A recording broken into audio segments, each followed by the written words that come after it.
What's up? I got the Golf shifting pretty good, and I do like driving it more now than I did before.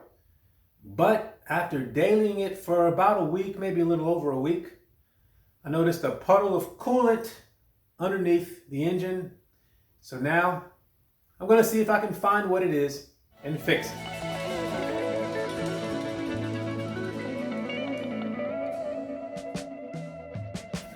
So while I was under here looking for leaks that I thought were coolant, check out what I found at the power steering pump. These lines have seen better days, and I am definitely going to replace them. It looks like there's been a bit of seepage or leaking. So I'm gonna go check the power steering fluid, and I can't say I ever remember checking it since I've owned this car. Now this was stuck on pretty good, so I used some channel locks to open it.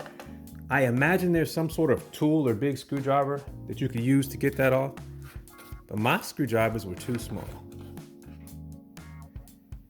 And as you can see, my power steering fluid is low. So that's one thing I'm going to address while I have the Golf in the garage. So check this out. This line from the power steering pump that looks to be corroded, damaged, and leaking routes all the way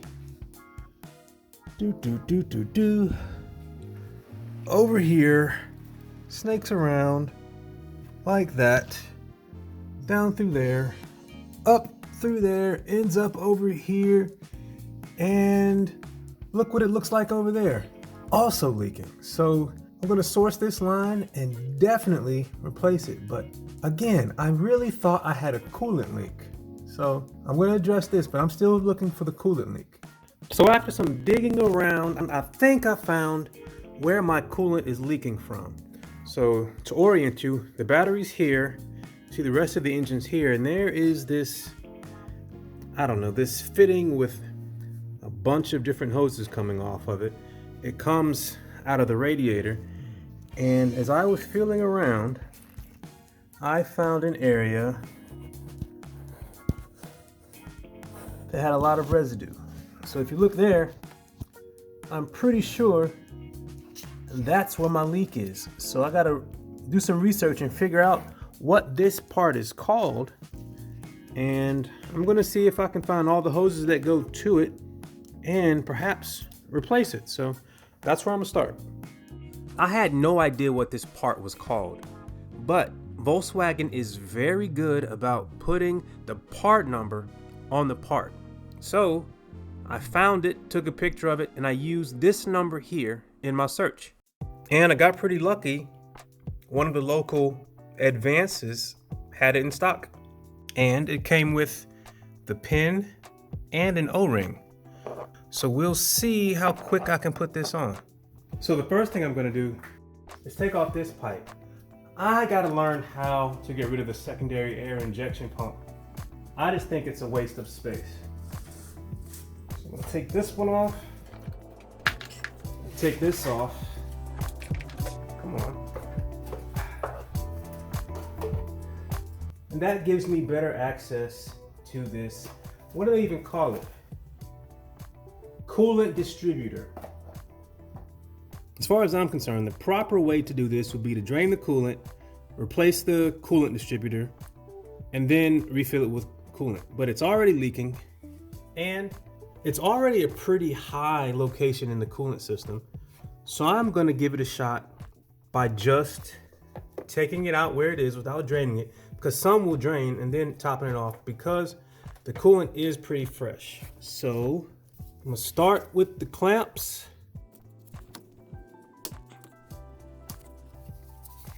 Ooh, and I don't have the special kind of pliers for this. I say special pliers because there are hose clamp pliers. There's different varieties, but I've always been able to get by with regular pliers, needle nose pliers, or 90-degree needle nose pliers. But in this instance, I wish I had hose clamp pliers. I was finally able to get them off with some regular channel locks. Way bigger than I thought I would need, but they worked.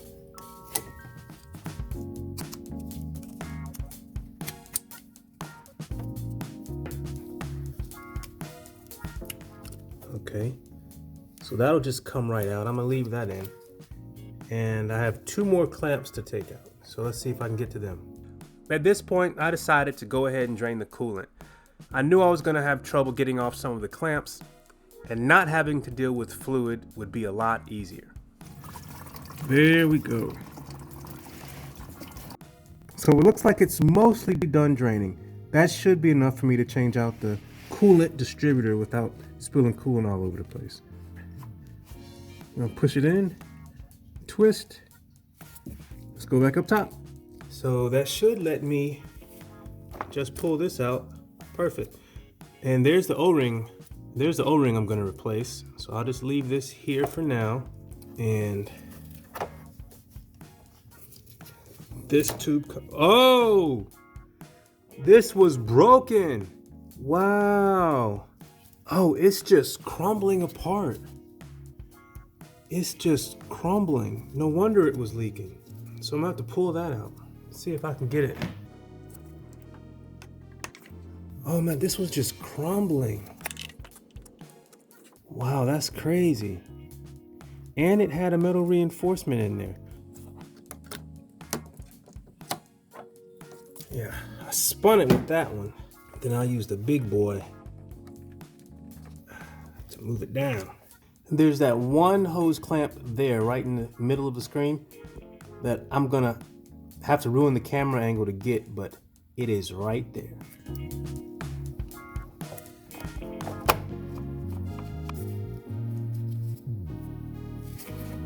So that is all the clamps off.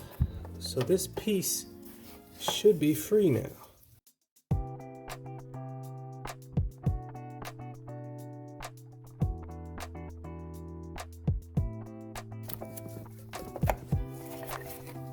So there's the old one and the new one. And I can't tell, but it doesn't look like it, but I can't tell if this has metal reinforcements on the inside. Doesn't immediately look like it, but at least it's not cracked and leaking, so it's going on. I don't know what the best way to get this on is, so I'm just gonna go for it. Start with the hose on the bottom.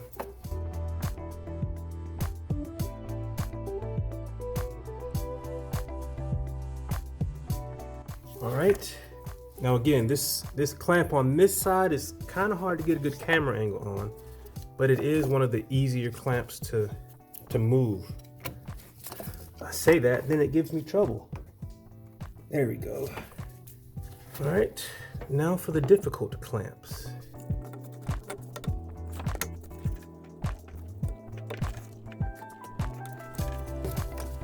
And I will keep them positioned up in case I ever replace this again. Now they do have cast aluminum ones, but in the quick searches that I did, I couldn't find this exact piece in cast aluminum. They mainly had it for the other models. But I would have liked to get one, but this will work for now. So now I'm gonna take off this old O-ring. This kind of squared off. Throw on the new one.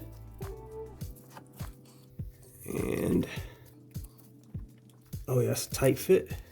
I guess that's how you want it. And here is the new clip.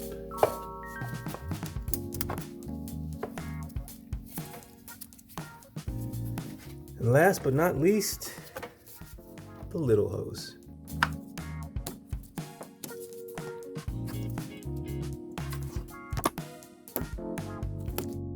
And that should do it.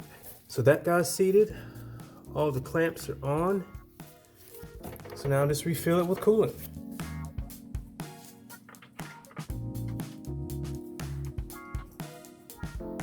Got that G12 coolant.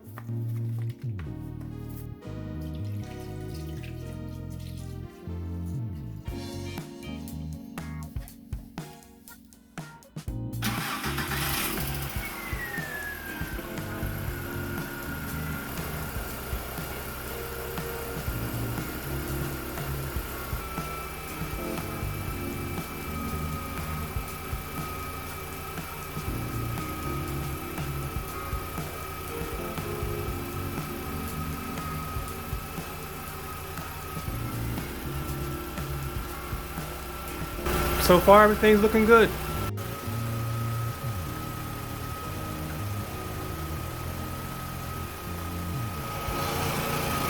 So far, there are no leaks. The moisture below is from the previous leak, but this looks good. I've been able to drive the car a little bit and it still doesn't leak, so I'm happy about that. But I still need to tackle the power steering lines. That'll be in a future video. If you'd like to follow along as I continue to improve my Mark IV Golf, hit subscribe. If you'd like to see the things I've already done to my Golf, check out my playlist. Thanks for watching. Take care.